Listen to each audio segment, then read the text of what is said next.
Next component जिसकी हम बात करेंगे बूटस्ट्रैप के अंदर, इसका नाम है बैज। अब बैजेस को बहुत बार हमने देखा होगा, हमारे पास व्हाट्सएप पर नोटिफिकेशन आती हैं, तो व्हाट्सएप के ऊपर कितने मैसेजेस आए हैं वो कैसे दिखाई देता है मुझे, ये मेरा कुछ व्हाट्सएप का मेरे पास सिंबल बन के आता है एंड इसके ऊपर लिखा होता है 10+ मैसेजेस। तो इस तरीके की जो चीज़ें होती हैं वो उनको हम बैजेस कहते हैं डेवलपमेंट के अंदर। या फिर हमारे पास फॉलोअर्स या फॉलोइंग आते हैं या ईमेल की नोटिफिकेशन आती है, तो हमारे पास कितनी ईमेल्स पड़ी हुई हैं या इनबॉक्स के अंदर कितनी खाली ईमेल्स हमारे पास हैं, लेट्स से 80+ है, तो इस तरीके से जो ऊपर लिखा हुआ आता है वो हमारा बैजेस की फॉर्म में आता है, इसको हम बैजेस कहते हैं। तो इन बैजेस को क्रिएट करने के लिए हम बूटस्ट्रैप का बैज कंपोनेंट यूज करते हैं। तो जब भी हमें किसी लेबल को शो करना होता है या फिर किसी काउंट को शो करना होता है तो वहां पर बैजेस हमारे काफी काम आते हैं। हम क्या करेंगे, कंपोनेंट्स के अंदर जाएंगे एंड यहाँ पर जाने वाले हैं बैज पर।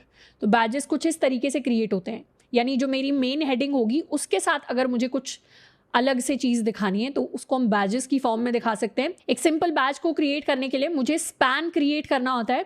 स्पैन एलिमेंट के अंदर हम अपनी क्लास इंक्लूड करते हैं, बैज क्लास, जिसकी मदद से एक बैज क्रिएट होता है एंड फिर हम उस बैज को कोई कलर दे सकते हैं।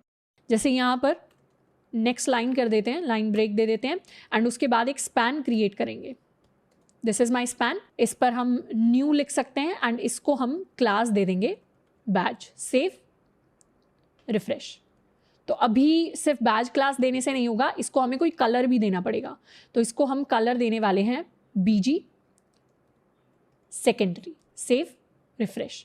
तो यहाँ क्या हुआ, ये न्यू बैज यानी ये छोटा सा एक एलिमेंट मेरे पास क्रिएट होकर आ रहा है, जिसको हमने बैकग्राउंड कलर दिया है सेकेंडरी के इक्वल।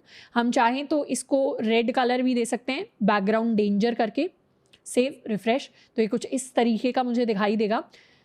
हम चाहें तो नोटिफिकेशन के लिए जैसे 10+ ईमेल्स होता है, लिखकर हमें दिखाई देता है, तो इस तरीके से 10+ मेरे पास लिखा हुआ आ जाएगा। तो अलग अलग तरीके के हम बैजेस को क्रिएट कर सकते हैं। हम चाहे तो किसी हेडिंग के साथ भी बैज को क्रिएट कर सकते हैं, जैसे इस H3 हेडिंग के साथ बैज को क्रिएट किया तो सिंपली इस पूरे को लिख सकते हैं।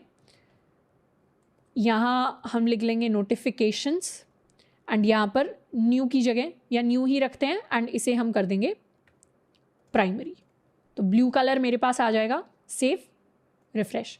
तो इस तरीके से नोटिफिकेशन लिखा हुआ आ गया एंड साथ में मेरे पास न्यू का बैज आ गया। हम चाहें तो न्यू की जगह कोई नंबर लिख सकते हैं कि 20+ नोटिफिकेशंस हैं, तो इस तरीके से नोटिफिकेशंस के साथ मुझे ये चीज़ डिस्प्ले होकर दिखाई देगी। अब हमारे जो बटन्स हैं उनके अंदर भी हम बैज को इंक्लूड कर सकते हैं। जैसे ऑलरेडी मैंने कोई बटन बनाया हुआ है जिसको क्लास दी है बटन क्लास, बटन प्राइमरी, तो उसके अंदर अगर मैं एक बैज को इंक्लूड कर दूं तो वो बैज कहाँ पर दिखाई देगा, बटन के अंदर ही हमें दिखाई देगा। तो इस तरीके का कुछ हम क्रिएट करने वाले हैं। एक लाइन ब्रेक लेते हैं। Save, next line. सबसे पहले तो एक बटन क्रिएट करेंगे, इसको हम क्लास देंगे BTN एंड BTN प्राइमरी।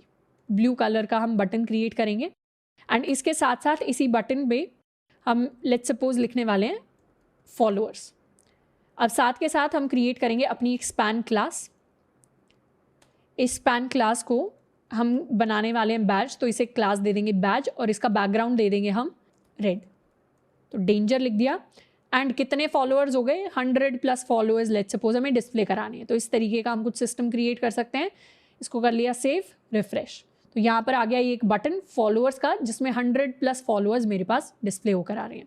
हम चाहें तो कोई और कलर भी दे सकते हैं, लेट्स सपोज लाइट दे दिया या इसे डार्क दे देते हैं। Save, refresh. तो इस तरीके से मेरे फॉलोअर्स मेरे पास डिस्प्ले होकर आएंगे। इस चीज़ को अपने डिव के अंदर डिस्प्ले कराते हैं। तो यहाँ पर मेरे ये फॉलोअर्स आ गए। कलर भी थोड़ा सा इसका चेंज किया जा सकता है, जैसे यहाँ चाहें तो डार्क की जगह सीधा सेकेंडरी कलर। तो इस तरीके से मेरे 100+ फॉलोअर्स मेरे पास डिस्प्ले होकर आ जाएंगे। अब बैजेस के अंदर और भी डिफरेंट चीज़ें हैं जिनको हम ट्राई कर सकते हैं। हम पोजीशन ट्राई कर सकते हैं, यानी अपने बैज को हम थोड़ा सा ऊपर की तरफ कैसे प्लेस कर दें, उसके लिए हमें यूटिलिटीज़ को यूज़ करना पड़ेगा। यानी स्पैन के अंदर अगर हम पोजीशन वाली यूटिलिटीज़ को यूज़ करें, यहाँ पर इसने टॉप की सेटिंग में 0 कर दिया है, स्टार्ट 100 कर दिया है, पोजीशन एब्सोल्यूट। तो इस तरीके से पोजीशन के साथ खेलकर हम इनबॉक्स का बटन बनाकर ऊपर की तरफ प्लेस कर सकते हैं। पर पोजीशन के अभी हम डिटेल में नहीं जाएंगे। बाकी आप चाहें तो यूटिलिटीज़ में पोजीशन को एक्सप्लोर कर सकते हैं, तो आप भी अपने बैज को इस तरीके से प्लेस कर पाएंगे। हम चाहें तो अपने बैज के डिफरेंट बैकग्राउंड कलर्स हैं जिनको यूज़ कर सकते हैं एंड अपने बैज की हम शेप भी चेंज कर सकते हैं। यानी हम पिल शेप में बैज बना सकते हैं, हैं। गोली की शेप में बैज बनाने के लिए मुझे बस एक राउंडेड पिल नाम की क्लास को इंक्लूड करना पड़ेगा। तो अगर मैं अपने इस बैज के ऊपर सिंपली राउंडेड पिल इंक्लूड कर लूँ तो अब इस बैज की शेप चेंज हो जाएगी, रिफ्रेश, तो अब ये इस शेप का हो जाएगा। यहाँ पर जो हमने ऊपर एक बैज बनाया था, यहाँ पर भी इसकी शेप चेंज करने के लिए रिफ्रेश, तो अब इसकी शेप चेंज हो गई है एक राउंडेड पिल की फॉर्म में। तो इस तरीके से बैजेस को हम यूज़ कर सकते हैं, डिफरेंट यूजेस हैं इनके। एंड बैजेस को और ज़्यादा एक्सप्लोर करने के लिए, इनकी CSS को भी जाकर अगर हमें पढ़ना है, थोड़ा सा जानना है उसके बारे में, तो हम इस बैजेस वाले सेक्शन को एक्सप्लोर कर सकते हैं।